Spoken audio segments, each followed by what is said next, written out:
Starliner, we have a good cabin vent. You can close and cap the vent valve per your checklist. Configure the HIU Vox sensitivity knob to desired levels. Copy that, in work.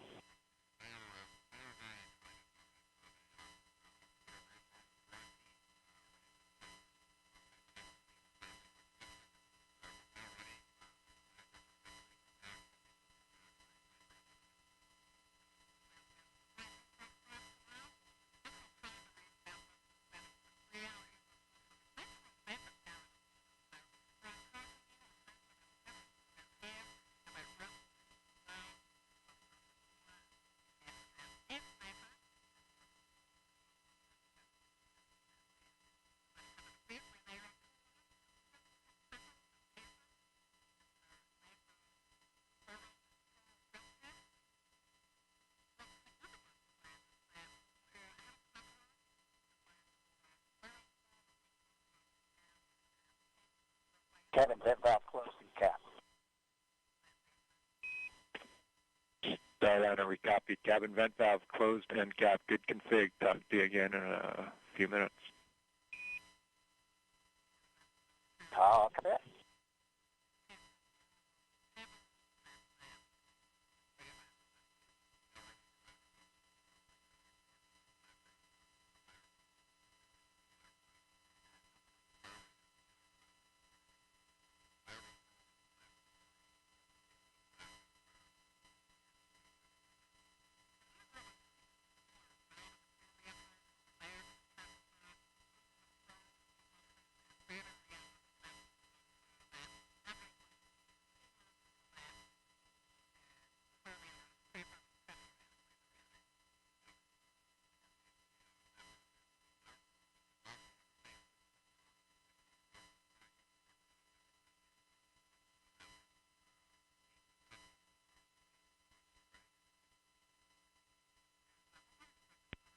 L minus 1 hour and 1 minute.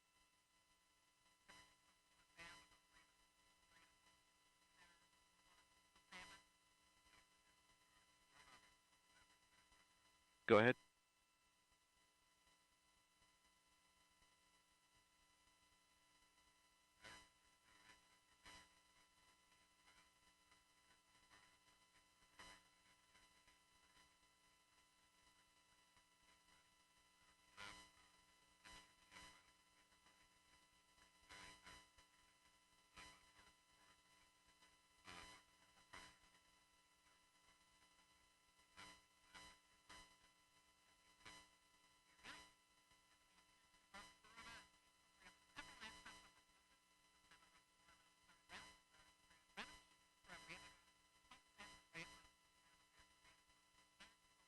LC1 AC. Go ahead. I'm ready to brief our recommendation for the CISA thrust section temp. Roger. LD, channel 1. LD-1. Proceed, AC. Okay, as noted, the trend on this temp is very similar to what we saw the other day. All the other N-item components are well within band, so to avoid nuisance alarm at a bad time, we're going to recommend that line item 390 be disabled. Roger. Copy line item 390. Correct.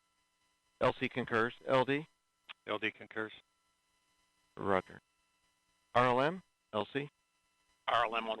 Roger. Please disable line item 390. Active.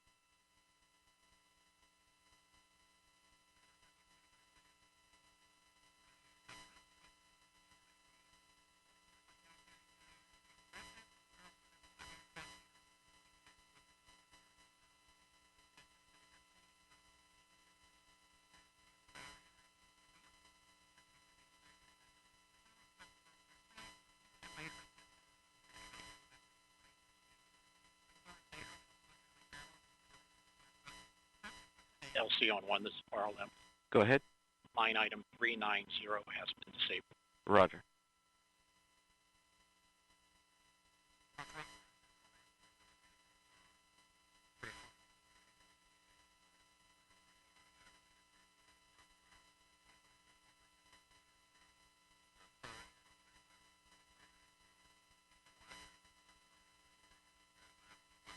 LC, this is FTS.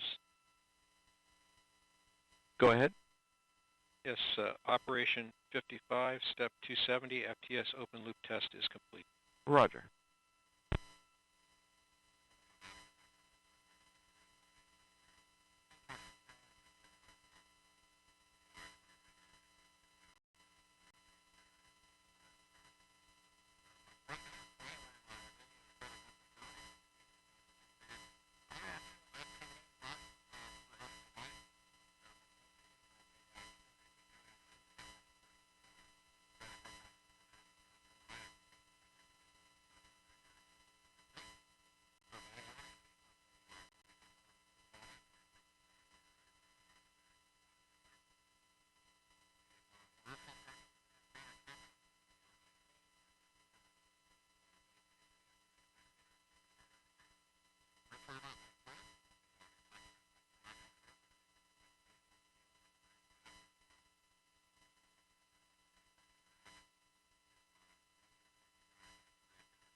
LC, Slick on Channel 1.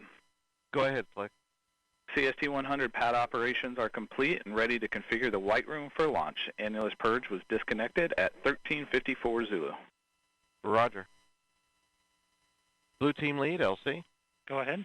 Perform toxic vapor and O2 checks when raising the environmental seal and configure white room for launch. Roger.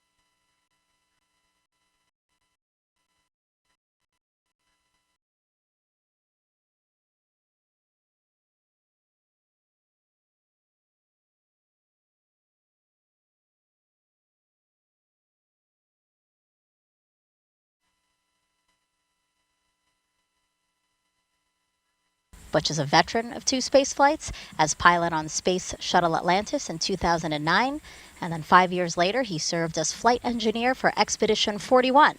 So far, Wilmore has spent 178 days in space and performed 4 spacewalks, so this flight will be his 3rd mission to the ISS. And Suni Williams, CFT's pilot and a retired U.S. Navy captain. NASA selected her as an astronaut in 1998, just 2 years before Butch. This will also be Suni's 3rd mission to space, making her the first woman on a test flight of an orbital spacecraft. Her first trip to the ISS launched in 2006. She served as flight engineer for Expeditions 1415. She then returned to the orbiting lab in 2012 and was commander of Expedition 33. Suni has more than 50 hours of spacewalk time, the 2nd most cumulative time by a female astronaut. So far, she has spent 322 days in space. Before NASA, Suni was a former naval test pilot and instructor, logging more than 3,000 flight hours in more than 30 different aircraft. Williams grew up in Needham, Massachusetts, and is married to Michael Williams. She enjoys hanging out with their dogs, working out, hiking, and camping, as well as working on cars and houses. As the crew aboard Starliner prepares to launch to the space station, let's take a look at what's in store for Suni and Butch while on this mission. The mission of the Commercial Crew Program is to provide transportation for astronauts to the International Space Station. Multiple providers provide you redundancy. Redundancy is important, as we know. In our systems, we have redundant systems. But actually, more importantly, it's providing the aerospace workforce the opportunity to test out new ideas, new technologies, and work them into spacecraft. Butch and I are the first two to fly the Starliner, so this flight will be a crew flight test, so there'll only be two on board. We're going to fly it up to the space station, dock it, and test it all out, and then come back home. Everything's new. The procedures are new. We have procedures now that we didn't have a year ago because we've learned as the process has gone forward. We've had 2 test flights uncrewed previously, but this will be the first time we're putting people on it. We're test pilots, and so we're going to be testing the spacecraft in all aspects of the flight, from launch, on orbit, all the way to entry and landing. We're testing out the environmental control system, we're testing out the manual flying of the spacecraft. Then while we're docked to the space station, we have a bunch of tasks to make sure that the spacecraft can act as a lifeboat. And just in case anything bad goes on the International Space Station, the crew on board can come to the Starliner and make sure that they're okay. This has a mode where we call it backup mode, which is your get-home mode, if you will. We can, without any communication at all, we can still effect a return to Earth, do a deorbit burn, and hit the point where we're trying to land, even without our computers. You know, that'll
Already here at 49 minutes, 17 seconds until liftoff. Now, this historic flight test will be a major milestone for United Launch Alliance. NASA's Antonio Jaramillo joins us now with ULA's CEO and president, who has more about this company's road to this moment. Thank you, Megan. Joining me is Tori Bruno, CEO and President of United Launch Alliance. Tori, it's so great to have you back on here. Can you give us a quick recap, first on the issue that occurred during the last launch attempt and how teams resolved it and got us to where we are today? Absolutely. So we have a ground system at the pad that controls the things that occur in the last few moments before we go to ignition. This particular system is the one that releases the rocket from the pad and controls what happens to getting the umbilicals loose. And we have a triple redundant system that is also able to vote, and we lost one card within one of those 3 chassis that do this. The crew was never in any kind of danger or anything like that, but in our timeline, had that failed much later, we would have relied on the double redundancy and voting that remained, but that early on, our criteria says stop and understand what's happening. We did resolve it the next day on a Sunday. It is a card within a chassis that has power supplies. It was one of the 2 power supplies that are also redundant, and so the flaw was really that power supply going down and not switching to the backup supply built into the chassis. So we removed it, we replaced it, we put the modules right back in it. The chassis we're using we know works because it's the same chassis we used to launch Vulcan on Cert 1. Everything has checked out and been retested, and now we're good to go. That's great to hear, and it is a beautiful day right now. It looks like it's going to be a beautiful launch. What's the trajectory like for this launch? I mean, who along the U.S. will be able to see it? Yeah, this is a very unique trajectory because it's flat and long for crew safety. And so it'll head out from here, it'll go north and a little bit to the east, and so all along the southern coast of the United States you have a pretty good chance of seeing it. And what that trajectory allows us to do is to have no blackout areas where the crew would be unable to abort the flight, God forbid, in the event of an anomaly. And it delivers them just short of being orbital, so if there were any issues with the capsule's propulsion system, they get a free return safely to the surface of the Earth. So very, very unique for us. We've never flown, apart from the test flights of this capsule, a trajectory that is suborbital before. Wow, and talking about uniqueness, is there anything new or different on this Atlas V rocket for this crewed launch compared to other uncrewed Atlas V launches? Yes, there are. There's a handful of things, and they are all safety related. So the most obvious thing is there's no payload fairing, because if there were to be an abort where we want the capsule to fly the crew safely away, the fairing would be in the way, so we fly without it.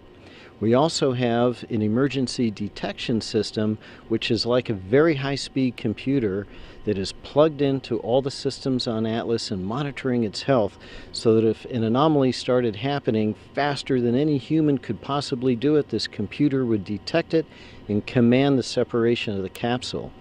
And of course, on Centaur, we have 2 RL-10s instead of 1 rocket engine for more thrust because of that long, flat trajectory. The last thing we do is actually kind of subtle and maybe a little bit trivial for most people, but we anodize the first stage of the booster to protect it from a thing called stress corrosion cracking. And just to be extra careful for the crew, we actually double the thickness of that anodization. Wow, that is fascinating. Tori, thank you so much for joining us here today. Megan, D, Mike, back over to you. And as we check out some pad team members there getting ready to leave the crew access tower, teams inside Mission Control at Johnson Space Center in Houston are also keeping a close eye on launch. Here's NASA's Brandy Dean and Boeing's Jim May. Thanks so much, Megan. Welcome back to Mission Control Houston at NASA's Johnson Space Center. We are now 44 minutes away from launch and everything continuing to go pretty smoothly. Team here is under leadership again of Flight Director Mike Lammers today. Once Starliner gets off the pad, Jim and I will be with you through the Ascent, giving you the play-by-play as Starliner makes its way into orbit and expanding on the calls that you'll hear from Capcom Joshua Kutrick, making to Butch Wilmore and Suni Williams. There are a number of major milestones you'll want to keep an eye out for during Starliner's climb to orbit. The first you'll hear from Starliner's crew is roll program coming from Commander Wilmore, indicating that Starliner is rolling into the planned orientation for ascent and orbit ops. Then about 45 seconds into flight, the crew and Starliner will reach what's called max Q, which is the maximum dynamic pressure that they will experience during ascent, and that happens just before they reach Mach 1. A minute and 35 seconds into flight, the solid rocket boosters that give Starliner its first major push into orbit will have been used up. Starliner will then hold on to them for just a little more than a minute after that, and then jettison the boosters before second stage takes over and gets Starliner the rest of the way to orbit. Starliner will actually reach orbit about 11 minutes and 58 seconds into flight, at which point the Centaur's main engines will cut off. Starliner and its crew hold on to that stage for a couple of minutes, and then separate from it at around 14 minutes 58 seconds into flight. From there, Butch and Suni will be free-flying Starliner on their own. During Ascent, you'll hear Kutrick mentioning a number of abort-related milestones as Starliner moves past them. Starliner can safely abort all the way up to orbit, as you just heard in that interview we saw from Florida. That includes the East Coast, off the coast of Newfoundland, and off the coast of Ireland. Beyond that, it would just be able to safely abort to orbit, and of course, we're hoping not to need any of those options. And the last major milestone before crew begins what we call orbit ops is the orbital insertion, or OI burn, which will move Starliner into slightly elliptical orbit as opposed to the more slightly suborbital trajectory that it starts off in after separating from the Centaur. From there, Starliner will be on its way to the International Space Station. And speaking of the space station, let's check in with Rob Navius and the International Space Station Flight Control Team. Rob? Go ahead. Thanks, Brandy. Back here in the International Space Station Flight Control Room, flight controllers are keeping tabs on the countdown and monitoring the work on board by the Expedition 71 crew in advance of Starliner's scheduled arrival tomorrow. After docking, NASA astronauts Matt Dominic, Mike Barrett, Jeanette Epps, and Tracy Dyson, along with Station Commander Oleg Kononenko of Roscosmos and fellow cosmonauts Nikolai Chub and Alexander Grabenkin, will be ready to roll out the red carpet as Wilmore and Williams float through the hatch into the Harmony module. Now, the dock timeline is designed to be variable. That means that the number of days Starliner could stay at the station could be adjusted depending on any further launch delays or undocking delays caused by weather conditions at the western U.S. landing sites for Starliner. One of the most important dock days for the Starliner crew will come 2 days prior to their scheduled undocking, when they load the last of the cargo items to be returned to Earth in the vehicle and conduct onboard manual piloting proficiency. That will enable them to stay sharp for their departure from the station and the deorbit and entry events that will follow. We're now 41 minutes, 9 seconds away from liftoff. Today, the operational loops are so far thankfully quiet. And with that, we'll go back to our folks at the Cape. As we prepare in less than an hour to launch 2 astronauts to space, during this test flight, let's check back in with NASA's Antonia Jaramillo, who's with NASA's Associate Administrator, about the mission. Thank you, Dee. Joining me is Jim Free, NASA's Associate Administrator. Jim, thank you so much for joining us. Can you discuss a little bit why it's important for the space agency that we have another American spacecraft launching to space from American soil? Well, I mean, it is truly historic day that we have today. It is the 6th time we've launched a new vehicle to space, and this time with the first female on one of those missions in Suni, and from the Cape Canaveral Space Force Station, not the Air Force Station any longer. And we're also, now it gives us that chance to get back to ISS with another crew. And the learning that we're doing there about the human body, about technology, about science, of course science is key to all we do. And then to prepare ourselves for those missions to the moon and then onto Mars.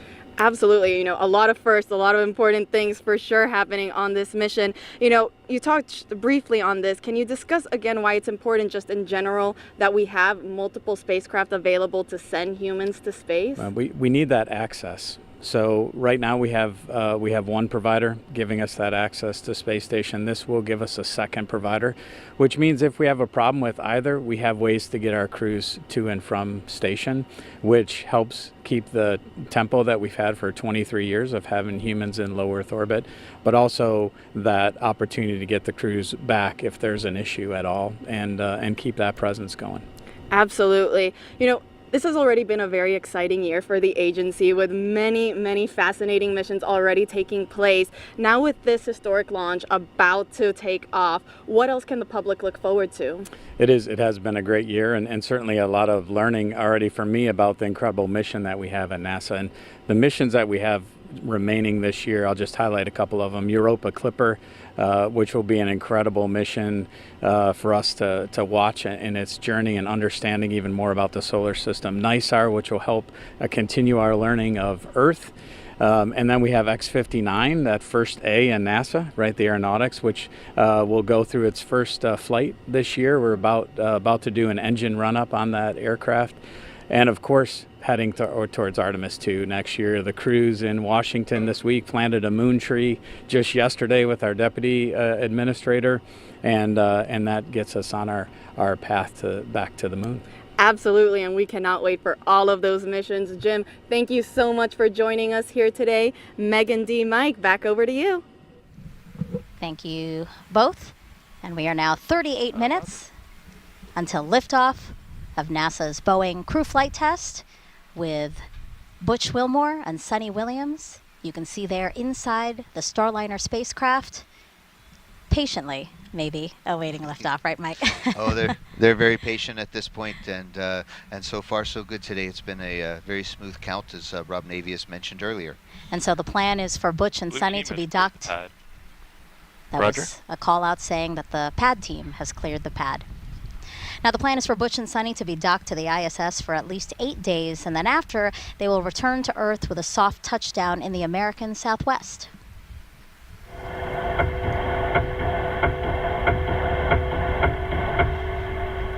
That's video and sound from inside Starliner during its return to Earth 2 years ago as part of the Orbital Flight Test 2 mission. Its heat shield will reach 3,000 degrees Fahrenheit during re-entry. Parachutes then deploy, and the heat shield is discarded to expose Starliner's airbags. The original test pilot you see on the bottom center of your screen, Rosie the Rocketeer, collecting data of what astronauts might experience during landing. Starliner is the first and only American orbital crew capsule to land on land. This allows for quicker access to crew and cargo.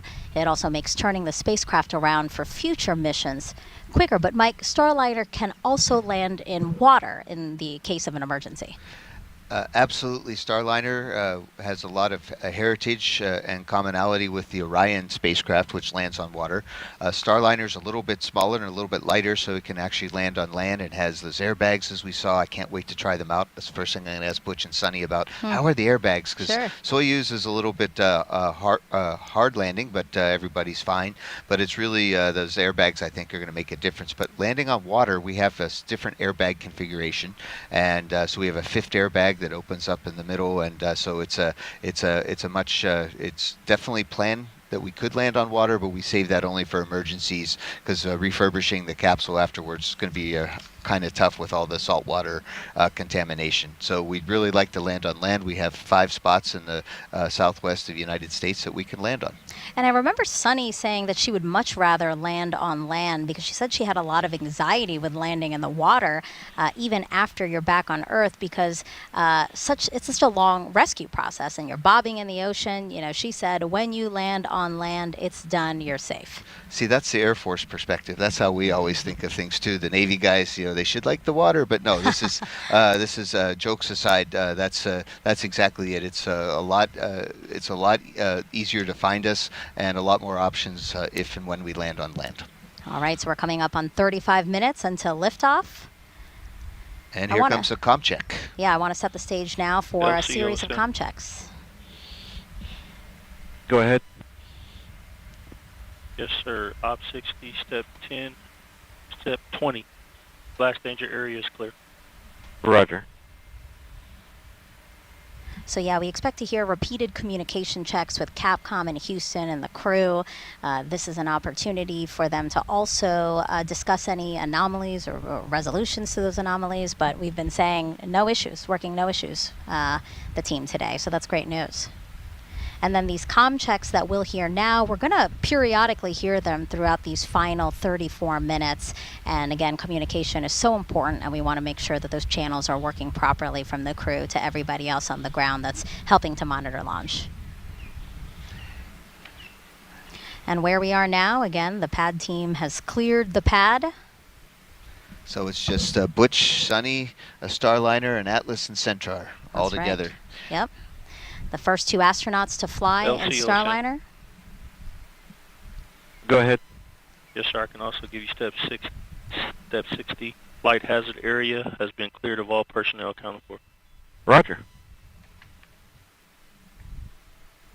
Butch and Sunny, the first 2 astronauts to fly in Starliner. Sunny will be the first woman to test an orbital spacecraft. And the last time people flew to space in an Atlas-class rocket was nearly 61 years ago. CFT is going to be that final test to certify a second commercial spacecraft to ferry astronauts to and from the space station. And this is a cool fact too, actually. Once in orbit, for the first time in NASA history, The agency will have 3 different crew spacecraft orbiting in space simultaneously. So that's, of course, the International Space Station, the SpaceX Crew Dragon, and then Boeing Starliner spacecraft. What an incredible milestone. That is an incredible milestone, and NASA's going to break that again, hopefully soon, when we have another spacecraft. We're working here at the Kennedy Space Center to get Artemis and the Orion spacecraft up into space too. So these are exciting times, and we're building a future where there's even more spacecraft in the future with humans on board going to space. And that's more opportunity for future astronauts. Yeah, Dee, what do you think about that? Again, Boeing, Boeing Starliner joining as one of the 3 crewed spacecraft that's in orbit. Yeah, exactly. I echo exactly what Mike said, that this is all about expanding human spaceflight. So having another vehicle, once this is certified, is going to do exactly that. It's going to get more people into space. Of course, this time to the International Space Station, it's going to increase science. But of course, there's also private missions. So, at the end of the day, it's going to be, it's always great when you can get more people, into space. Yeah, and we've been asking you to submit your Ask NASA questions from social media, so let's answer some more of those now. We have this one from, love this name, Shaquille Oatmeal on Twitch asking, what's the life of an astronaut like between launches, Mike? Yes, we spend all of our life, training and wanting to become an astronaut, and then once you're an astronaut, what's it like? And so we do a lot more training. But I'll say that the last time I flew in space, we just had our landing anniversary on June 1st on STS-134, and that was in 2011. That would have been a great day to launch, but we chose not to. That's 13 years ago. So in the last 13 years, what have I been up to? And that's been helping get Dragon and Starliner up into space, helping my friends aboard the International Space Station as Capcom. I helped Suni when she was doing spacewalks, and we help each other. It's all part of a big team. And so today it's great to see Butch and Suni. They've both been waiting a long time to go fly again. Trying to get a 3rd mission or a 4th mission is really, you have to wait and be patient. And Butch and Suni are going to have they've been working hard on Starliner too. And that's what we do between missions. We help get ready for the next missions and help our friends be ready and support them while they're in space. Yeah, and the commercial crew program is so important because in working with our commercial partners, it really allows NASA to pursue other things, like, again, returning to the moon. Our eyes are set on Mars with the Artemis program. Indeed, and I'll just say I've enjoyed working both with SpaceX and really with Boeing. I mean, when we saw our teammates on the montage earlier, it just it made me tear up a little bit, and I'm not afraid to say that because there's a lot of respect with the team. And let's take another question now. This one is from World Citizen on YouTube asking, does the crew on the space station watch the launch? So right now it's the middle of L minus 30 minutes. 30 minutes to go. RC, conduct weather briefing on Channel 8 Weather Conference Net. Roger. So arm controls, start arm hydraulic final preps. Roger. LOX 1, perform pogo suppressor charge. Roger. Prop 1, perform RD-180 transducer converter calibration. Roger. P&E 2, perform Centaur LH2 SVV cycle test. Roger. That's all the communications between the launch team, basically all the steps that's needed to get us to T0. Yes, less than 30 minutes left. So aboard the International Space Station, if the crew gets a minute, I do believe that they're beaming up this launch broadcast. So hi to my friends aboard the International Space Station that they're going to watch the launch. They're very invested in this. They've been waiting for weeks, months for the Starliner to arrive, and we're good friends with the crew on board, so it's going to be very cordial. But yes, I remember watching L minus 29 minutes. The shuttle's launch. And then when my friends landed on either the shuttle or on the Soyuz, we would try to watch the landing coverage too. So certainly we were always watching NASA TV. And we did get a chance to talk to NASA astronauts Tracy Dyson and Jeanette Epps prior to launch. Prop 1, LC. Prop 1, go. Are we complete? Yes, RD-180 transducer converter calibration is complete, and the engine FIV is open. Roger. Flight control, start flight control, final prep. Roger. LC, P&E 2. Go ahead. Centaur LH2 SVV cycle tests are complete. Roger. Again, Tracy Dyson, Jeanette Epps, 2 of the astronauts that are on the International Space Station already. We did get a chance to talk to them prior to launch. Update complete. And they Roger. said they are ready for Butch and Suni to arrive. They've gotten their areas all set up for them, so they're really excited to welcome them just about 26 hours after liftoff today. Again, 27 minutes, 53 seconds and counting until liftoff of Butch and Suni, the first two to fly Boeing Starliner capsule to the International Space Station. Let's go over now to Brandy and Jim inside Mission Control in Houston. Thanks, Megan. Lead Crew Flight Test Flight Director Mike Lammers is getting ready to poll the flight control team here in Houston for a go or no-go, verifying that all of Starliner systems are ready for launch. Everything is looking good at the moment, and Lammers will use this poll to determine his own response to the final go, no-go poll by the launch conductor just before liftoff. Once we do get into the terminal countdown time frame, there are a few major activities that the team will oversee. The first is Starliner's transition from ground power to battery power. That comes about 18 minutes before launch, and we leave it as late as possible so we can launch with those batteries as... Go ahead. Arm hydraulic final preps are done. Roger. L minus 27 minutes.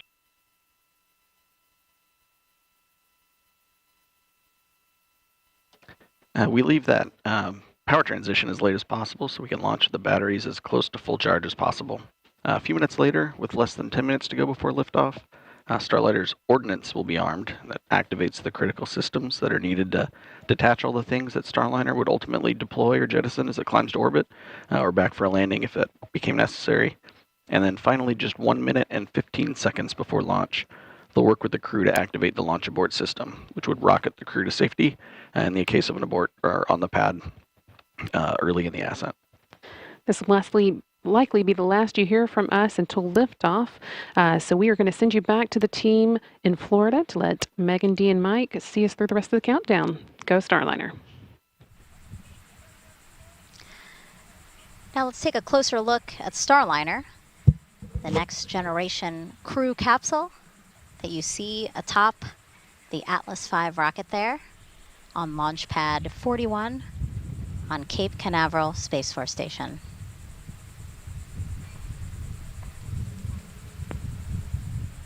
Mike, Starliner is something, like you said, and Butch and Suni, you guys really have your fingerprints all over that to make it the ride to space that you guys wanted.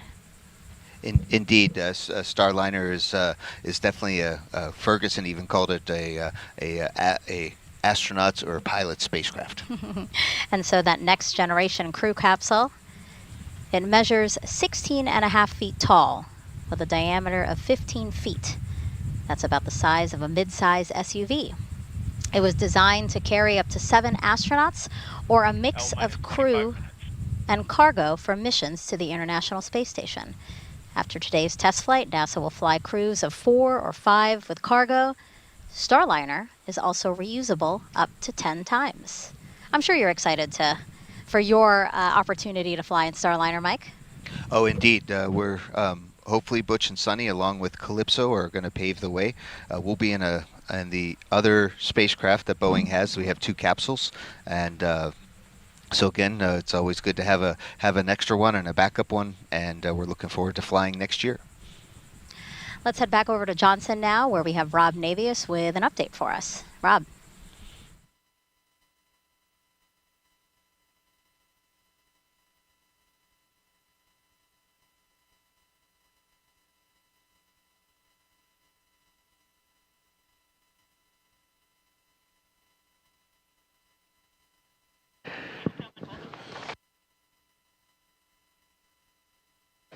As we mentioned earlier, in the midst of Starliner arrival preparations on the station, NASA astronauts Matt Dominic, Tracy Dyson, Jeanette Epps, and Mike Barrett are preparing spacesuits to be used for a trio of spacewalks scheduled to begin on June 13th.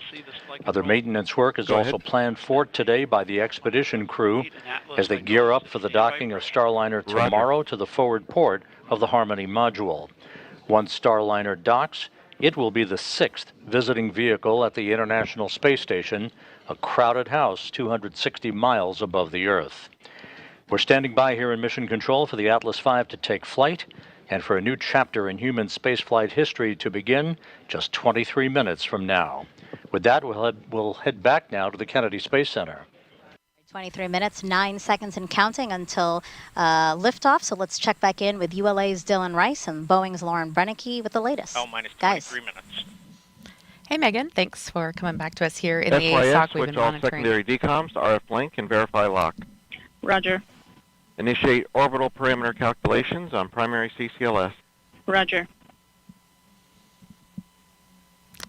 Monitoring those procedures here, and we're coming up on about L minus 22 minutes to launch. And around this time during the last launch attempt, our team worked through what you may have seen a suit pressurization issue. They worked very quickly around this time in the countdown to make sure that everything was going smoothly with this. But when we switched to internal power at L minus 18 minutes, that triggered a small voltage trip, and flight software correctly identified it and turned off the fans. So we quickly turned them back on, just like you would do with your computer, off and on. And today we're going to turn the fan off when we move over to internal power so it doesn't trip again. Then we will turn it back on after. The real difference is that crew will lower their visors about 5 minutes later this time. That action would usually be taken around now or a minute or so from now, and we will listen for that in just a few minutes. The Capcom will tell the crew to put their visors down at that time, and that is a configuration that is needed for proper airflow through their suit. In an emergency, they could pressurize their suits. Go ahead. Pogo suppressor charge is complete. Roger. LCSYS. Go ahead. All secondary.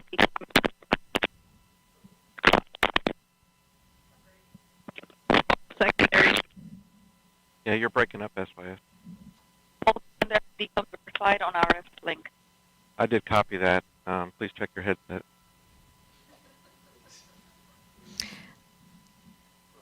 All right, as I was saying, that in an emergency, they would be able to pressurize their -21 suits quickly if needed. And it's a little different for them this time because, as we mentioned during this broadcast, their helmet is really more of a visor. It lays back like a hoodie on their shirt, and they pull it forward and then just zip it up. And this config also calls for them to deflate their lumbar support and secure their restraints from launch. So once we get to that point, it's really buckle up. It's almost go time. And then the crews will report back when finished. And then while we're talking around L minus 19, we're also going to be looking for the Starliner readiness poll for terminal count. That will happen on a side channel. So I'll be listening for that, and I'll let you know when we hear it. We do have a few polls coming up. That one is short. It will take place in the Boeing Mission Control Center, or BMCC, here in Florida. That is where the spacecraft launch conductor, Brian Gartner, will pull people in that room in charge of the propulsion system. Yeah, you see the room there on your screen. minus 20 minutes. P&E1, reinitiate AHB charging. Roger. RLM, verify redline monitor and event table or in the you correct can configuration for terminal deflate count. the lumbar support. Verify. RC, verify solar radiation, acceptable for launch. Verified. Right, you might have heard, kind of came in faintly. Starliner copies. They asked them to go ahead and deflate their lumbar support. Wasn't sure if we're going to hear a little bit more about that. But again, there will be 3 calls coming up on this Starliner readiness poll for terminal count. They will pull the mission support room manager, or MSR. After launch, the BMCC turns into mission support as things shift over to Houston. They will also poll the spacecraft test conductor, who monitors All our power communications systems. switch to channel 1. All personnel and visitors remain in present position until launch. Maintain operational silence in the LCC. This is the LC with a terminal count briefing. If a condition exceeds a launch constraint anytime after the terminal count status check, the observer shall announce hold, hold, hold on channel 1, identify their station, and briefly state the reason for the hold.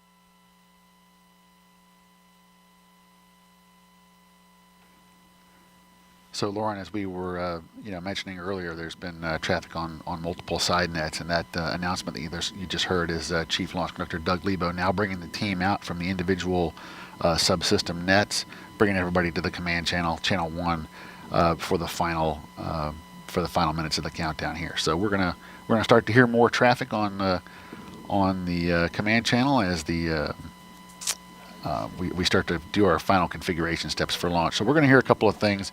We're going to hear... minus 18 minutes. Flight control, perform launch on time verification. Roger. We're going to hear some final avionics checks like that last call. We're going to hear a hold fire switch verification. The range hold fire system allows representatives from Space Launch Delta 45 a hold button in the up the road at the Morrell Operations Center. So if there's an issue or range safety issue that comes up, they can press a button and automatically stop our sequencer. So that's called a hold fire check.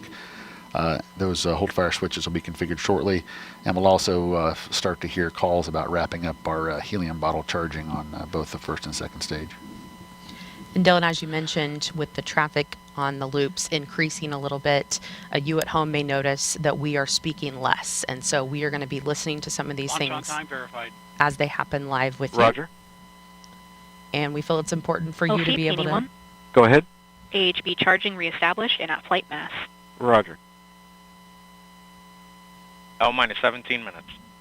OSM, place SRB ignition SNA switch in the enable position. SRB ignition enabled. Verify FCO, RCO, and OSM hold fire switches are in their proceed position. Ready to proceed. All right, we're going to send it over to NASA's Daryl Nail at Hangar AE. Daryl. All right, thank you very much. And getting a final look at the weather, I could tell you this, it's a beautiful day to fly. Outside, our launch weather officer told us that there's no change in the forecast. We are 90% go, and what a beautiful shot of our beaches here from the courtesy of our chopper team here at the Kennedy Space Center. Folks coming out to enjoy the launch and an amazing day. Weather, no changes again. Low-topped cumulus clouds on land, which you see some of it there, but because they're low-topped, that's not a concern. When a rocket flies through a big, thick cumulus cloud, it can trigger a lightning strike, but those clouds are not the kind that can do that, according to Launch Weather Officer Melody Lovin. And so we're good to go there. We also have a launch visibility is always a factor here in the southeast. Can you see the rocket and from where? And our friends at United Launch Alliance provided us with this graphic so you can see about which point in the launch you would see the rocket. If you're within the first two inner circles, you should be able to see the solid rocket boosters jettison a minute after launch. Folks in the Orlando and Central Florida area will be able to see it about 90 seconds of flight, and then it'll come into view for much of the rest of the state after more than about 2 minutes, including Tampa on the west coast of Florida. The southeast corner of Georgia might be able to see the Atlas Centaur separation, which happens after 3 minutes of flight.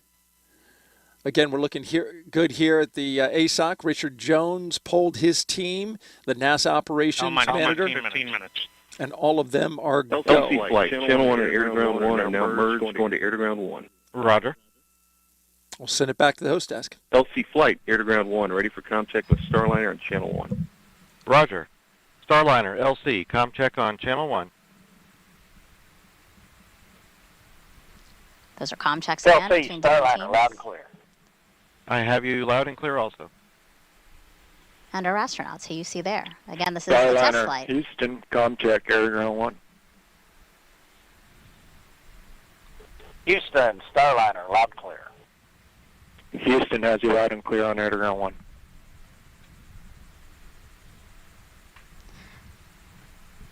Test flight, and Boeing is working towards certification. To do that, there are a total of 87 flight test objectives and many more operational capability checkouts. So take a look at some of the main objectives with the crew on board. I'll go through a couple of them here. So they will demonstrate the performance of crew-related equipment. The crew will perform hatch operations and transfer emergency equipment. They will also evaluate the vehicle and transfer cargo while in a docked configuration. They'll conform functionality of manual piloting and deorbit with a successful separation of the crew module from the service module. And finally, they will demonstrate Starliner's entry and descent. 13 minutes and 24 seconds from only the 6th time NASA astronauts will launch on a new spacecraft designed for crew. And if you're curious about the previous 5 flights, we have you covered. Check out our video here. Mercury Redstone 3 was the first test flight. Alan Shepard, May 5th, 1961. Gemini 3 with astronauts Gus Grissom and John Young launched March 23rd, 1965. Apollo 7, October 11th, 1968, with Wally Schirra, Don Isley, and Walt Cunningham. STS-1 launched with astronauts John Young and Robert Crippen, and it launched April 12th, 1981. Starliner Houston, your suit fan Bravo is repowered. It looks good. Please close your visors. Column closed. You saw video there of Demo 2, May 2020, Doug Hurley, Bob Benken. And then, of course, today's NASA's and Boeing's crew flight test with Butch Williams and Butch Wilmore, and Sunny Williams. You know, Mike, 12 minutes and 15 seconds to go. How are you feeling? I am excited. I'm grateful to ULA and Boeing and NASA team that we are sharing this historic moment together. Go Starliner. Yeah, our hearts and well wishes are with Butch and Sunny as they make history testing what is poised to be the second commercial crew vehicle that is certified to ferry people to and from the International Space Station. So with 11 minutes and 46 seconds to go, let's send it back over to ULA's Dylan Rice and Boeing's Lauren Brennicke to walk us through the final moments of today's launch countdown. Let's do it, guys. Let's do it, Megan. We just heard the Starliner readiness poll is a go. We know the crew's visors are down now, so we are moving along smoothly into the final 11 minutes and 30 seconds of this countdown. This is an instantaneous launch window today, which means that we will launch when the orbital path for the ISS aligns with the Space Coast. Once we get into orbit, Starliner will be working to catch up with the space station, eventually reaching speeds of more than 17,500 miles per hour.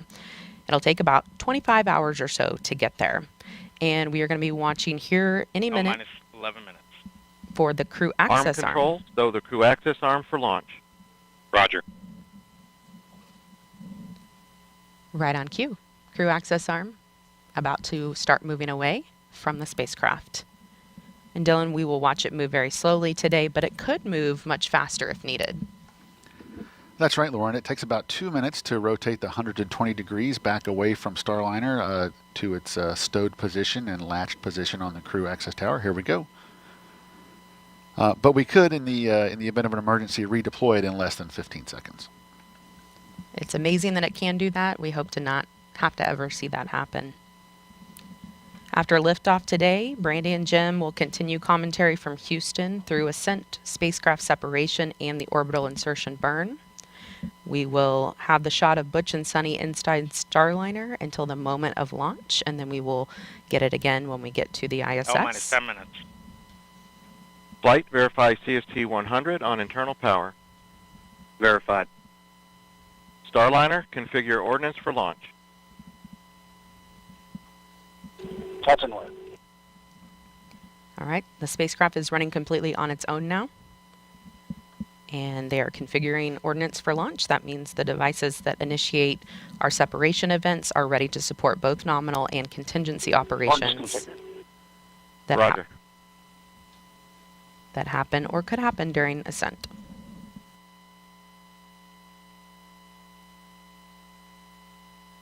So Lauren, we're just about 2.5 minutes now away from our terminal count status check.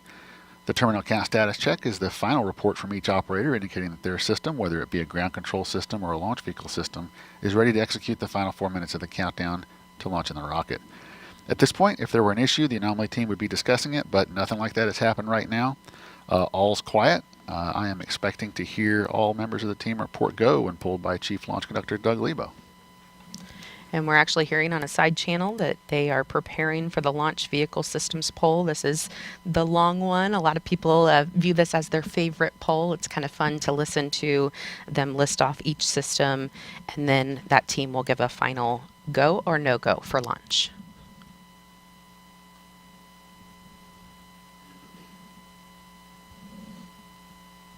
And we will be able to watch cameras on the rocket today, and live telemetry feeding back will provide a real-time look at the spacecraft model when video isn't possible during the ascent as it moves through the dynamic phases.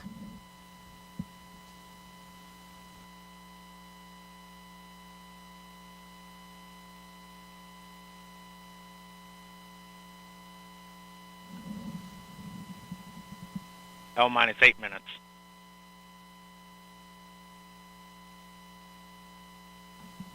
Under 8 minutes before Butch and Sunny head back to a place they consider home. Both of them have spent 2 different stints of about 6 months on the International Space Station, and they are thrilled to be going back for a 3rd time. Sunny told me she even cried the last time she left the space station because she didn't know if she would ever go back. So this flight is a dream for her. LC arm control. Go ahead. Drew axis arms stowed for launch. Roger. LC switch to ready position. All steps are complete prior to status check.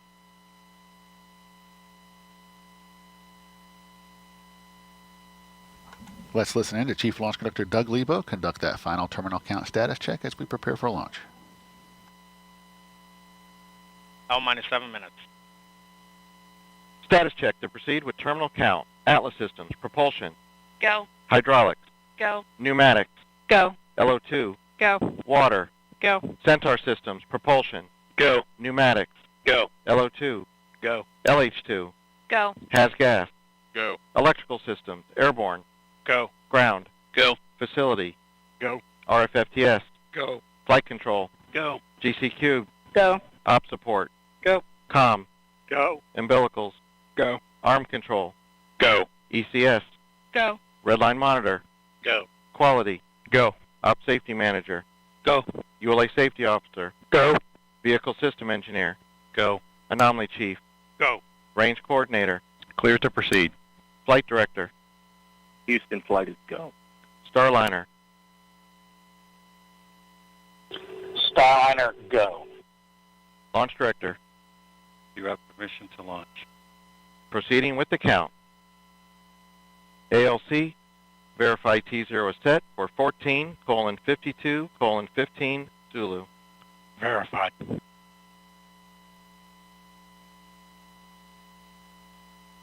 Starliner, net is clear. Thank you, LC. For everybody listening, just a thought. Sunny and I, as we were traveling to the pad, we saw many American flags, and many of you were waving flags at us. And then as we reached the pad, we look up, and of course there's that American flag on the side of the white room, also one on the side of the rocket itself. And we know that that represents unity and resilience and unified efforts for the common good. And that's what Sunny and I have witnessed this last month. Each of you displaying what this nation's forefathers envisioned, a people committed to God, family, and country, a people who use their gifts and talents for the common good, and are passionate and tough. And we all know that when the going gets tough, and it often does, the tough get going. And you have. And Sunny and I are honored to share this dream of spaceflight with each and every one of you. So with that, LC, let's get going. Now let's put some fire in this rocket, and let's push it to the heavens where all these tough Americans have prepared it to be. Let's go, Calypso. Take us to space and back. LC flight, Starliner configured for terminal count. On my mark, Roger. The time will be T-minus 4 minutes and counting. 3, 2, 1, mark. Clocks have 3:55. resumed for Ground on-time power is enabled. liftoff. Just beautiful words from Butch there. No better example of unity on this planet than what happens at the International Space Station,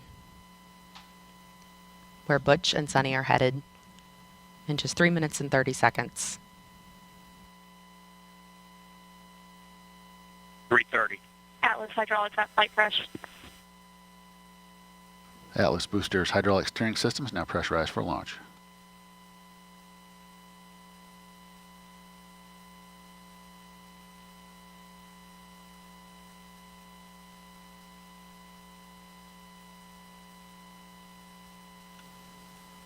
Starliner's LAS prop valves are configured for launch, the propulsion valves that need to be open in the case of an abort from the pad.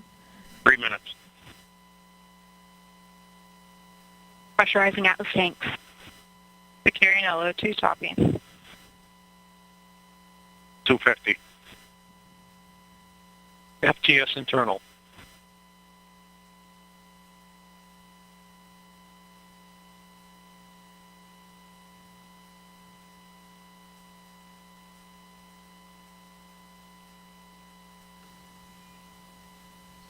Flight software is in Ascent mode.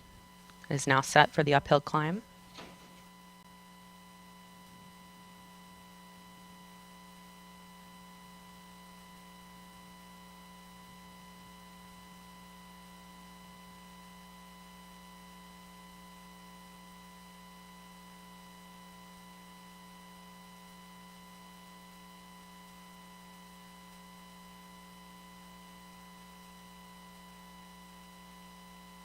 $159. Vehicle internal. 155. Launch sequencer start. 150. Securing Centaur LH2. Securing Centaur LO2. Vehicle is now transferred to its onboard batteries, and topping is 140. completed. Launch enabled. 137. FTS armed.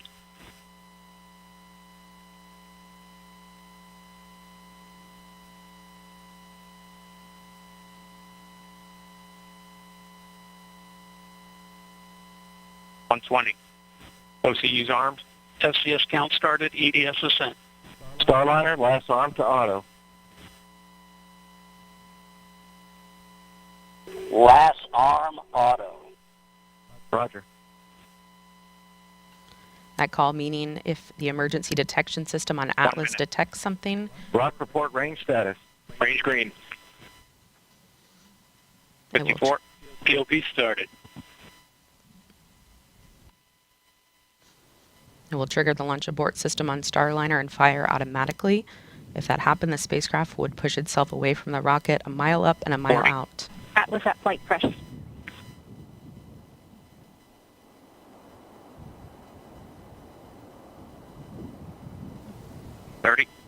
Centaur at flight press. 25. Status check. Go Atlas. Go Centaur. Go Starliner. Godspeed, Butch and Sunny.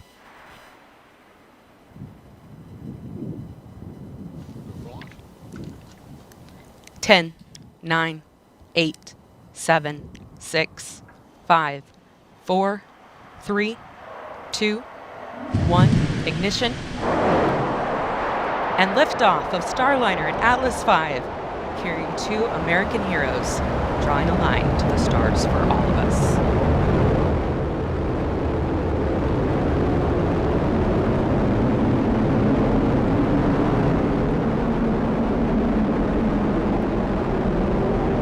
Commander Butch Wilmore there, calling down to Mission Control here in Houston that the spacecraft has begun rolling into the right attitude for its ascent, and the Guidance, Navigation, and Control Officer here in the room seeing good data on that.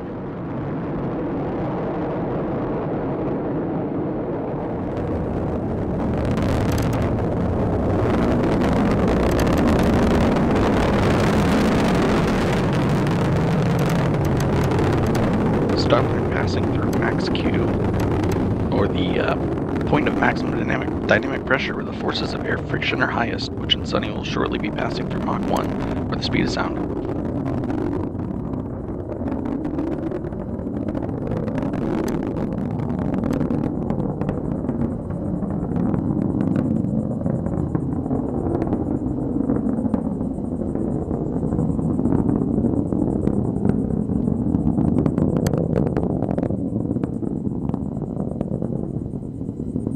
You got a good throttle up. Starliner and Atlas. Looking good with speeds and attitude increasing as expected. Coming up in less than 20 seconds, the solid rocket boosters will run out of fuel and burn out.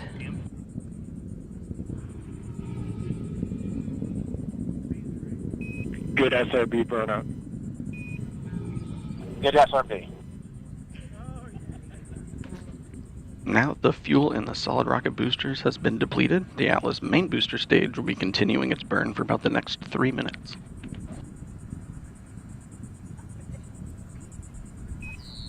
Good handle. Good handle. That call, good handle, from Capcom Joshua Kudrick, indicating that the crew now has the ability to initiate an abort manually if needed. All looking good so far. Now 2 minutes into Starliner's flight and coming up on the solid rocket booster jettison at the 2 minute and 40-second mark.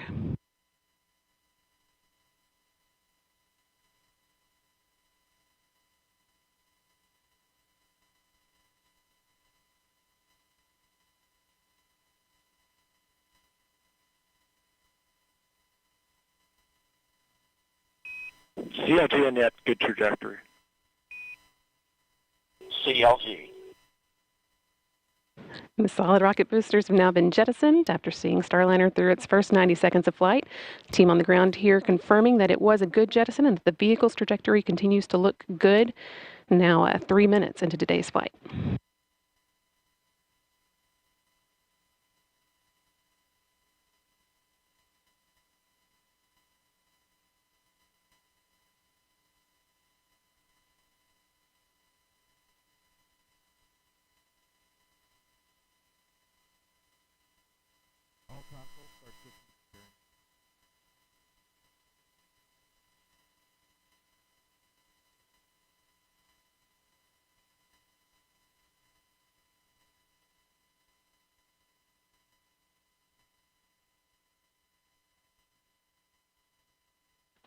Atlas booster now throttling back to limit the G-forces on Butch and Suni, trying to limit that to around 3.5 times the force of gravity you would feel while on the ground.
Staging. Here in the ground. Decals open. You have sublimator act. Decal sub act. Decal. Great act. Team on the ground reporting that they saw the Ascent cover on top of Starliner that's been protecting the spacecraft's docking system through its climb into orbit. They saw that jettison as planned. Staging was good. You have good control. And now the second stage's 2 Centaur engines have ignited to continue pushing Starliner into space, fueled by liquid hydrogen and liquid oxygen. The next milestone that we'll be watching for is the aeroskirt jettison.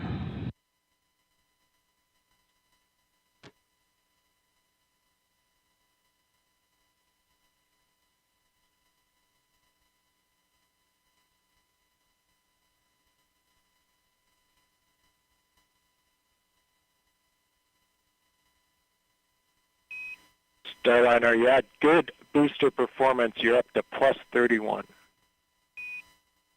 Plus 31.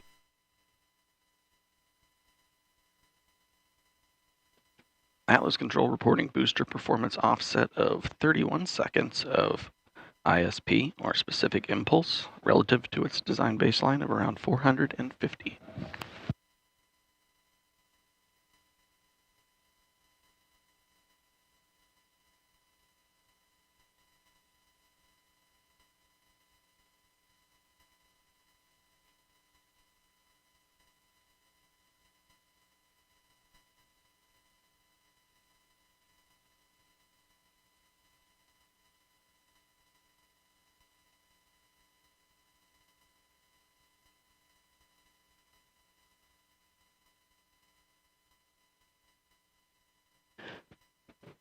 All continuing to perform well, almost 7 minutes into today's flight.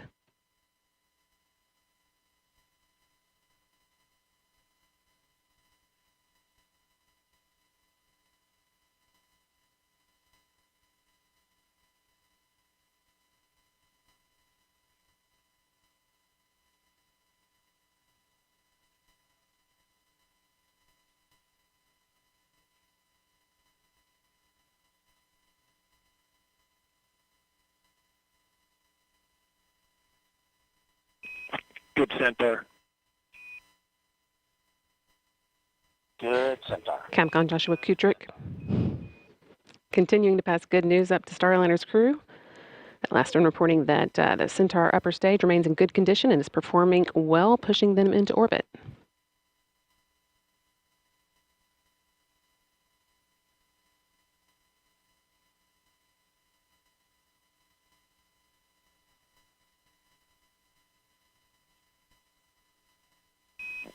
St. John's open. St. John's. Starliner is now entering its first guided abort range, where Starliner would direct itself towards a specific location in the event of abort. In this case, just off the coast of St. John's, the capital of the Canadian province of Newfoundland, Labrador.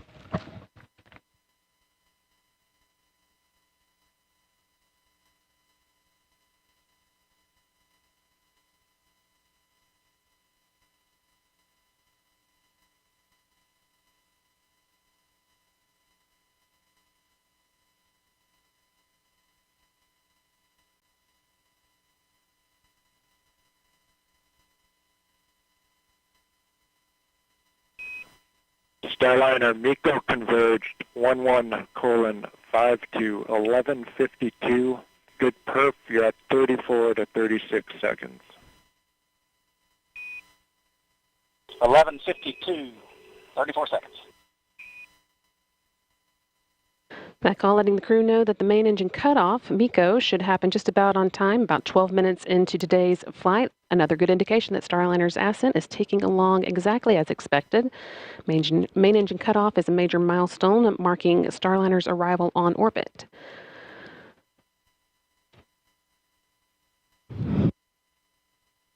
Still got about 2.5 minutes until we get to that, with the spacecraft continuing to perform well, make its way towards orbit.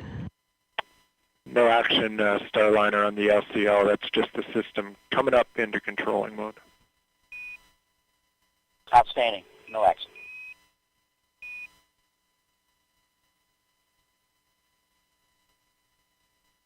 Once the main engine is cut off, the next step will be the launch vehicle separation. That's set to occur just short of 15 minutes after launch, when Starliner will separate from the rocket and fly free in space for the first time.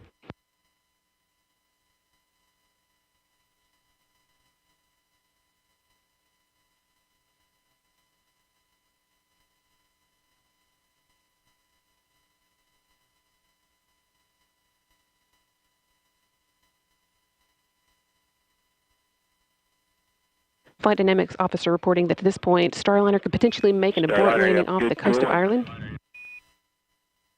Good cooling. And they're, again, all continuing well, so we're not expecting to need that abort. As Starliner is rapidly approaching orbital velocity, this abort region is only available for just over 1 minute, where Starliner would just continue up to orbit after that.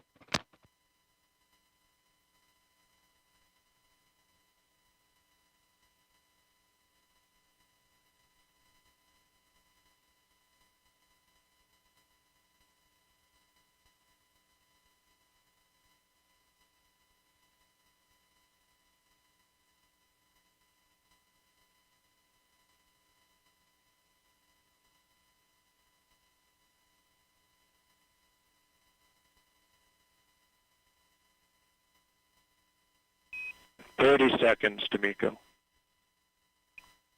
Just 30 seconds to go. Now until main engine cutoff, marking Starliner's arrival on orbit.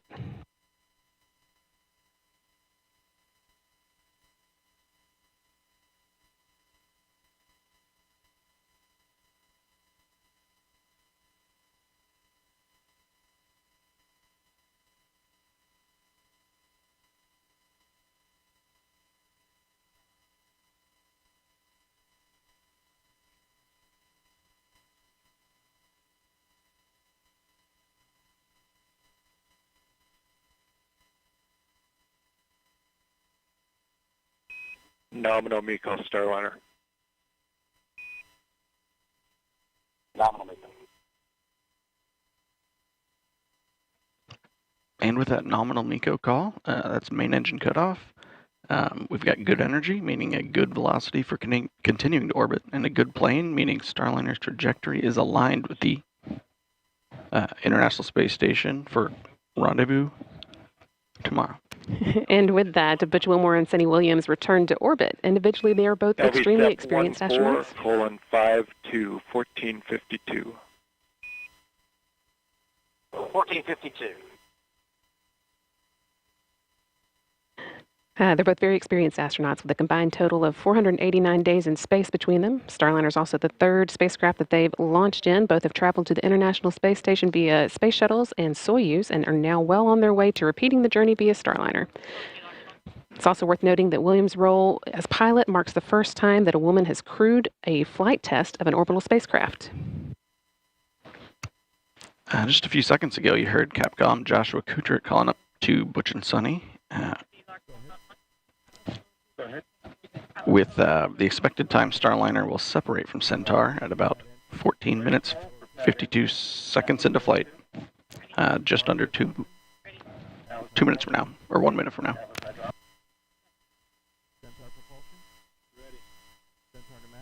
That is actually the last major milestone for Starliner's ascent. All the hard work is done, but we need for Starliner to be flying on its own before it can begin heading towards the International Space Station. There's a slight pause in the action here while Centaur repressurizes and does some attitude control. We'll get into the right orientation to send Centaur on its way and then jettison it and move into the right orientation for the orbital insertion burn, which will come about 31 minutes into flight.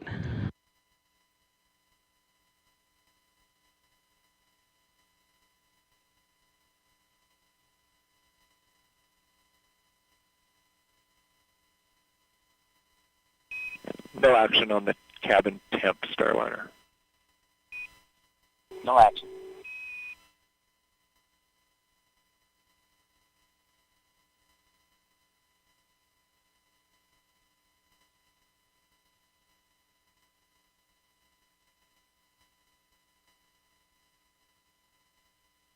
And about 10 seconds until an expected launch vehicle separation.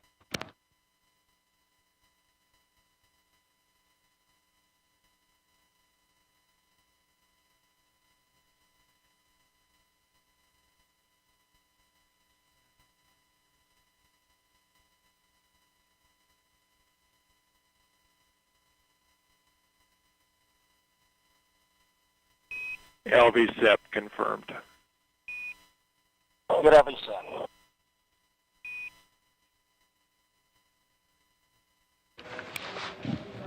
And now that Starliner has separated from this Centaur upper stage, we have a big thank you to our partners at ULA, providing Butch and Sunny a smooth ride to space. That is not the end of today's orbit activity, though. The team will now be getting ready for the orbital insertion burn, which comes 31 minutes after flight. So that's still about 15 minutes away now. Sunny Williams and Butch Wilmore will be getting their tablets out and doing a few other activities to get Starliner ready for that. And that will be one of the that will be the first in a series of burns that will set Starliner on its way to the International Space Station.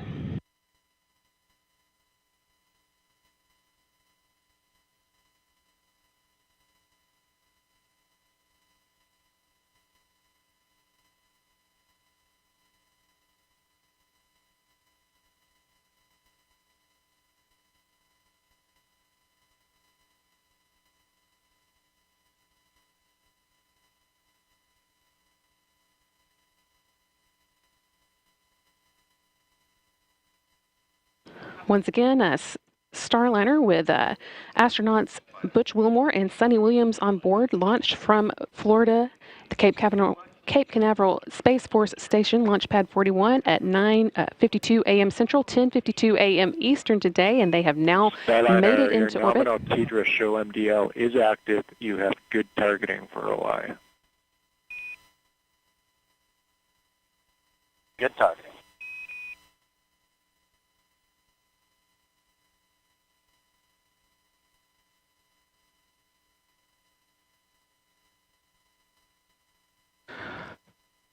with the call for good targeting and information about Starliner's TDRS schedule being good, means that we've got good communication with the ground. TDRS is the tracking and relay data satellites that Starliner uses to talk to the ground, and the flight controllers on the ground are seeing the Starliner.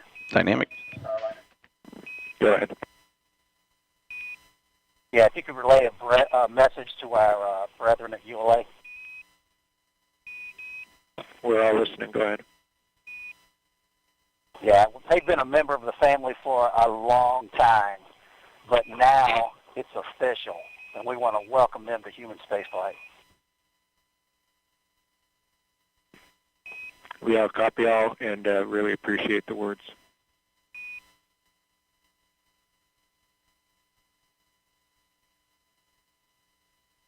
And Houston Starliner, we are on the tablets and in insertion monitor.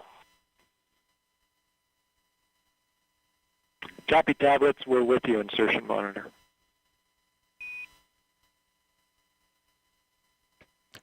So the crew have their tablets out, so no longer using the paper procedures now that the vehicle has stopped moving so quickly.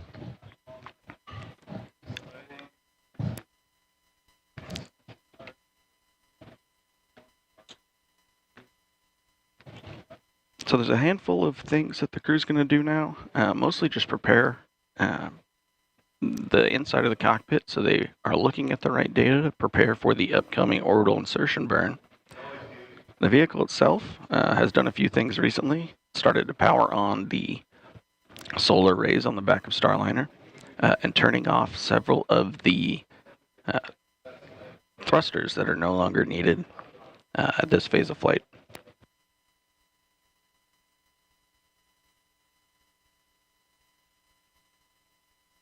Upcoming in about 4 minutes, Starliner is going to start to orient itself in the direction it needs to do the orbital insertion burn. And the crew inside the vehicle will be turning the wireless access point on and allow them to stream some of the data from the spacecraft onto their procedure tablets.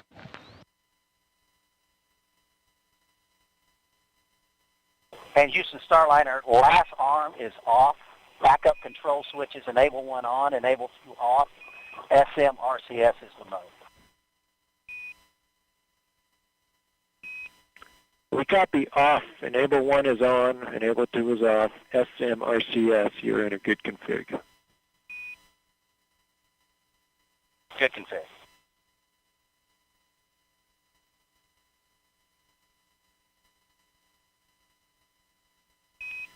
Your EXDV targets are on board and good. Good EXDV.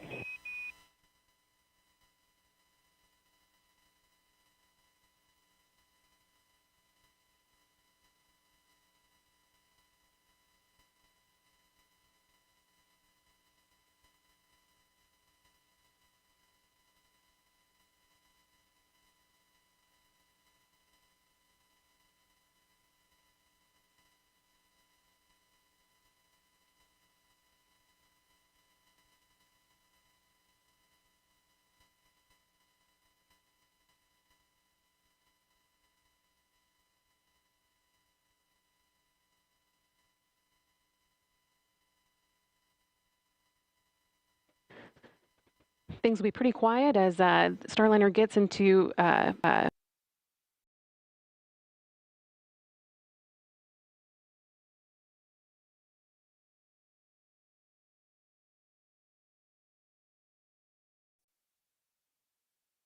Butch, Wilmore, and Sunny Williams could take control and manually abort the spacecraft's approach to the station if they needed to.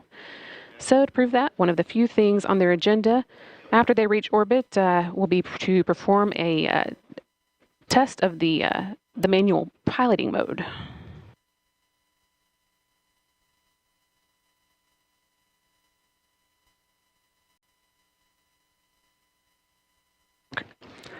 This test will involve first pointing Starliner's nose towards the Earth so that its communication antenna on the back of the service module is pointed at the satellites, the teeter satellites that allow it to communicate with the team on the ground. They'll then move Starliner so that its solar arrays are pointed at the sun, showing they could charge Starliner's internal batteries as needed. And they'll follow that up with a demonstration of the star trackers, one of the ways that Starliner determines where it is in space, pointing Starliner away from Earth so that the system, the Vesta system, can get a good look at the stars. The next step will be for the crew to manually speed Starliner up and then slow back down, which will slightly raise and then lower their orbit and prove that they can manually break away from the orbit that the space station is in if they needed to. At that point, they can move on to the last items of the still no test. action on your cabin temp. You're in a good config. It's 74 degrees in there. Yeah, and that's just due to that T2 sensor sitting beside the light. So we're actually going to inhibit that particular sensor. We'll let you know when we bring it back online.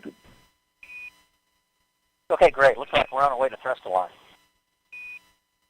Concur. Josh Gutrick calling up that the crew can ignore some alarms they're seeing on the temperatures inside Starliner. That's just a result of one of the sensors being next to a light that's causing it to show higher than it actually is, but it sounds like the crew are pretty comfortable and are getting into place for that orbital insertion. As I was saying, after they have manually broken away from the orbit of, proven that they can manually break away from the orbit of the space station, they are going to move on to the last items of their test for tonight. That's manually moving Starliner into the right orientation for re-entering the atmosphere, and then moving back into the attitude that will let them soak up some sun with the solar arrays and try a different method of manually charging the spacecraft's batteries. But again, once that all has to wait until after the orbital insertion burn. This is, again, the first of several burns that will put Starliner on its way to the International Space Station. We've still got about 6.5 minutes until we fire up the engines for that burn.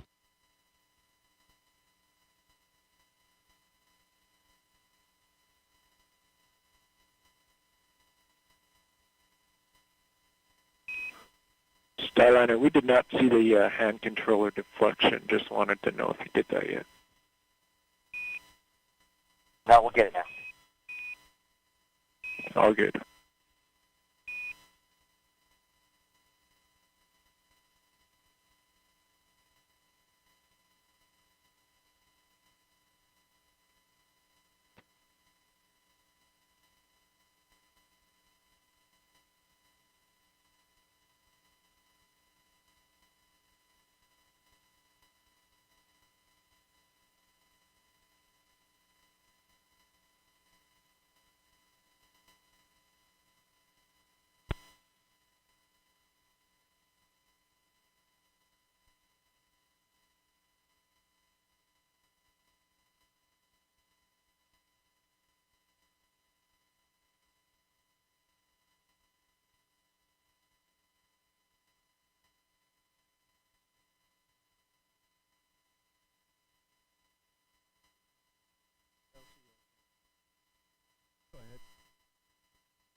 Team here on the ground seeing that everything is looking like it's in the right configuration for the orbital insertion burn. Now less than 5 minutes away. Starliner is currently about 102 miles above the Mediterranean Sea, heading southeast over India in the next few minutes.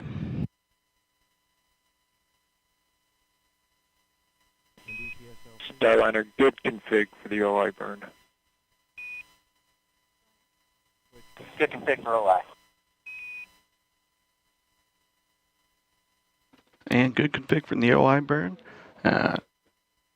Crew and ground controllers noting that Starliner is pointed in the direction it needs to for the OI burn.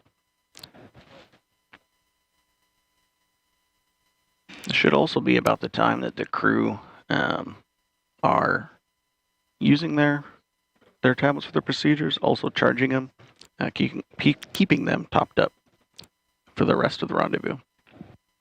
We unfortunately won't have a view of Williams and Wilmore as they work through this procedure. although we had a view of them from inside the cabin on the ground, Starliner isn't able to send that view to us again until it gets to the International Space Station. So you'll be seeing this screen quite a bit as Starliner was getting into the right position for the burn. And actually just now you can see some of the engines firing that help it steer and move around in space. And you can also see what attitude it's in at any given time. Lots of good information on this screen. It is. A lot of this information actually directly mimics the views that the crew is seeing, especially the one in the upper left-hand panel. That is an exact copy of the display the crew is using for their attitude directional indicator. It also covers what mode their translational hand controller and the translational pointing is in. On the left side, on the right side, the pointing guidance, which tells the Starliner in automated mode which direction to point, or when in manual mode, which direction the crew needs to move the vehicle, like we're going to do in some of the manual piloting maneuvers. And following back up a little bit on the camera conversation, there is a planned upgrade of the Mustang system that we should see on our PCM-1 mission that will include live feeds from inside the cockpit. And the Mustang system is the cameras that we were seeing views from earlier. That's correct. There's a handful of cameras around the inside of Starliner. We often see the one from kind of beneath Butch and Suni. That's given one of the better views without being directly right in their face while they're inside the cockpit during pre-launch. But once they're in orbit, they've gotten out of their seats a little bit, and we should be able to see a little bit more around the cabin.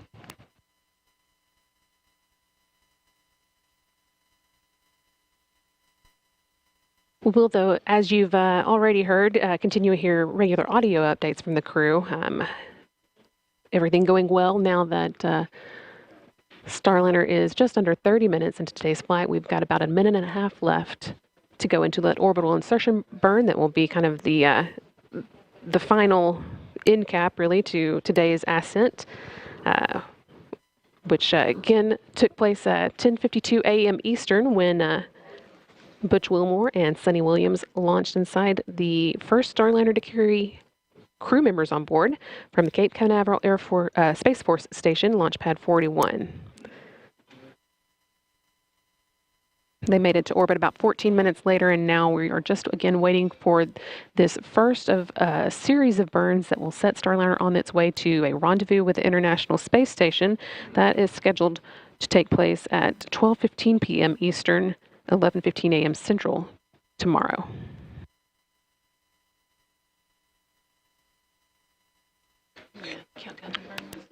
And we're coming up at about 40 seconds till the orbital insertion burn.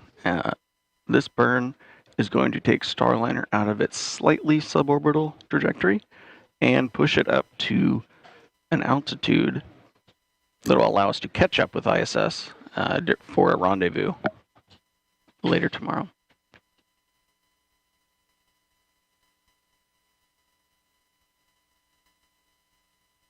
"15 seconds left to go, and once again, you'll be able to see those engines firing on this digital screen here that show when the burn has started. 2 seconds.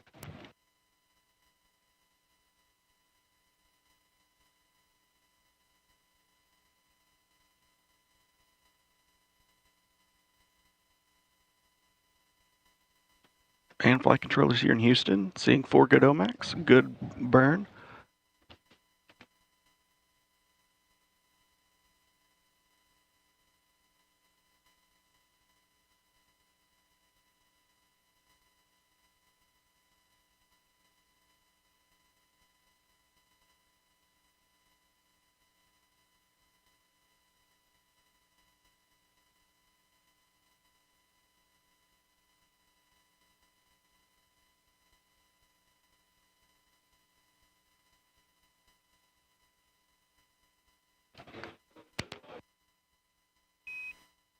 We take a look. That was a good OI burn. You're maneuvering to NavCal 1.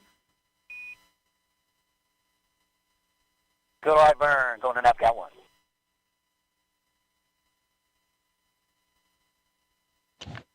And with that call up, both crew and flight controllers agreeing that that was a good OI burn. I'm looking at the trajectory plot here in Mission Control. I see our trajectory pointing us directly up to the altitude we need to go to for the next burn. Right now, Starliner is moving into NavCal mode, or NavCal attitude. That's going to be the first of several positions that Starliner, directions that Starliner points itself to track some of the stars from the Starliner and update the position inside of the position orientation of Starliner inside of its guidance, navigation, and control algorithms. And of course, you're seeing lots of happy faces and cheers here in Florida.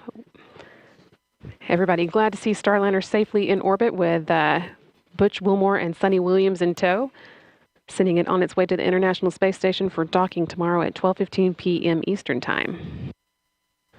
Once again, Starliner safely on orbit, has conducted a good orbital insertion burn, and is on its way.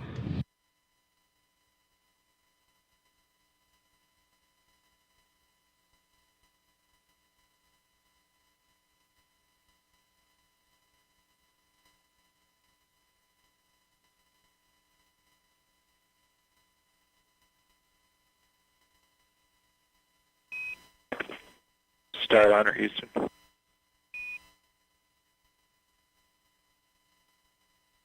Go ahead, Starliner, Houston.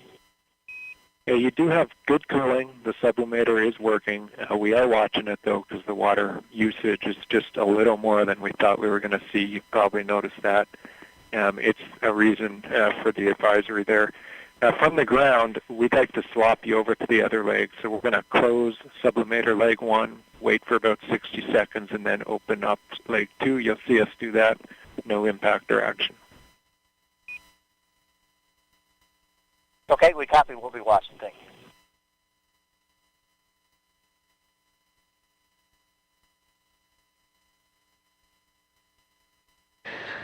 Joshua Kutrick there again, giving the crew some words about information they're seeing on orbit. This one related to sublimators, which are used to cool the spacecraft down. But just letting them know that there's nothing that they need to be concerned about. The team will keep watching that.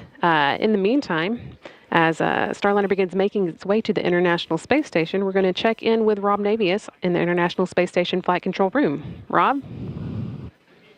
Yeah, thanks very much, Brandy. With Starliner en route to the station, the work now just beginning for Wilmore and Williams. First up, an important rendezvous burn called the NC burn, which will adjust Starliner's altitude relative to the station and begin to refine its path to the orbital laboratory. Flight Dynamics will be assessing the accuracy of Starliner's initial trajectory and will update any adjustments to that trajectory for subsequent maneuvers to be conducted over the next 24 hours.